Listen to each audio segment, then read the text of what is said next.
आया हूं, सूचना पहुंचेगी कमल कांग्रेस के नेताओं को और आपको कहेंगे अरे क्या हो जाएगा, वो राजस्थान से है, तुम्हारा क्या मतलब है। दिल्ली का पंडित दुलेर के पंडित जी से दोस्ती रख सकता है, संबंध रख सकता है, लेकिन राजस्थान का भील हमारे महाराष्ट्र दुलिया के भीलों से संबंध नहीं रखेगा क्या? रखेगा। ये भी कहेंगे क्षेत्रीय पार्टी है, छोटी पार्टी है, वो छोटी पार्टियों का अस्तित्व नहीं होता, ये कहेंगे लोग। आपके सामने ये बातें आएगी। छोटी पार्टियों की वजह से ही देश का अस्तित्व बचा हुआ है। अगर ये छोटी पार्टियां नहीं होती तो आज वर्तमान में देश का अस्तित्व नहीं बचा होता। आप देश के इतिहास, आजादी के बाद के इतिहास को उठा के देखो। देश में जब भी एक तंत्री शासन बैठा है, एक तरफा बहुमत की सरकारें बनी है, तो देश का पतन हुआ है। और देश के अंदर जब भी गठबंधन की सरकार बनी है तो देश का उद्धार हुआ है। आज यूपी की सरकार 2004 में बनी थी, मनमोहन जी प्रधानमंत्री बने, वो कांग्रेस एकमात्र के प्रधानमंत्री नहीं थे, गठबंधन की 18 पार्टियों ने समर्थन देके उनको प्रधानमंत्री बनाया। और जो देश के अंदर फॉरेस्ट राइट एक्ट जो आया, वन अधिकार अधिनियम आया, वो क्षेत्रीय पार्टियों ने मांग रखी थी। जो देश के अंदर खाद्य सुरक्षा अधिनियम आया, जो आज निःशुल्क गेहूं या जो यहाँ योजना चल रही होगी, देश के अंदर खाद्य सुरक्षा अधिनियम जो आया, वो क्षेत्रीय पार्टी की मांग थी, कांग्रेस ने नहीं दिया हमको। सूचना का अधिकार अधिनियम, वो क्षेत्रीय पार्टियों की वजह से आया, कांग्रेस की वजह से नहीं आया। देश के अंदर नरेगा कानून आया, रोजगार गारंटी अधिनियम आया 2005, वो क्षेत्रीय पार्टी की वजह से आया, कांग्रेस ने नहीं दिया। निःशुल्क शिक्षा का अधिकार अधिनियम, वो यूपीए की सेकंड सरकार में कर्नाटक की जो तरफ की जो क्षेत्रीय पार्टी थी, उन्होंने डिमांड की तो कांग्रेस को मजबूरन लाना पड़ा, कांग्रेस नहीं लगी। देश के हित में, आम जनता के हित में जितने भी कानून आए हैं वो सारे क्षेत्रीय पार्टियों की वजह से आए हैं, न कि राष्ट्रीय पार्टी की वजह से आए हैं।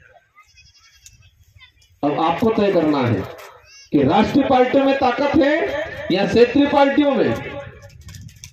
राष्ट्रीय पार्टियां देश को बचा सकती है या हमारे समाज का भला कर सकती है, या क्षेत्रीय पार्टियां कर सकती है।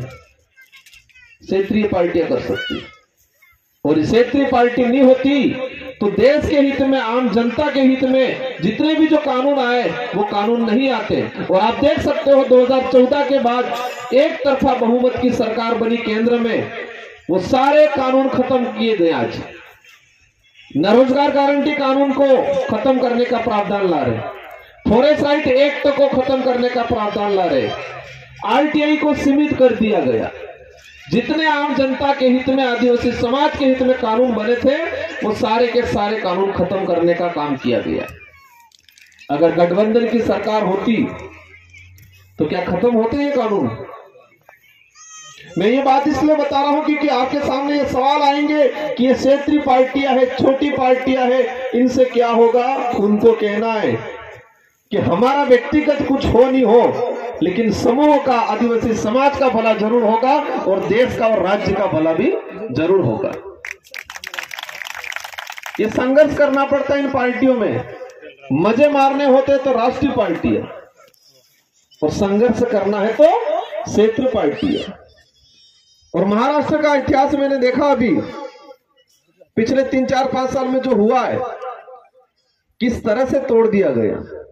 और वो भी लोभ लालच में आ गए और टूट के इधर इधर बिखर गया पूरा महाराष्ट्र। बिखरा नहीं बिखरा है, आज शिवसेना के 2 भाग हो गए, वो लोभ लालच में ही गए। राष्ट्रीय कांग्रेस के 2 भाग हो गए, वो लोभ लालच में गए। और वो सब दिल्ली और गुजरात वाले कर रहे सारा खेल मिलके। एक चीज समझना पड़ेगा कि हमको जो वोट मिला है, ये वोट आसानी से नहीं मिला है, ये आजादी के बाद मिला है। और आजादी कई बलिदान दिए इसके बाद मिला है। ये वोट की बहुत ताकत है, इसकी कीमत है। और हमारे बुजुर्ग ने इस ताकत को, वोट की कीमत को नहीं समझा। हाँ ठीक है, हाथवाड़ा आ गयो, फोन हाल दो, वोट हाल दो, फूला वाला आ गयो हाल दो। हो 2 रुपया 500 रुपया या कुछ पीने का आ गया, चलता है या होता है?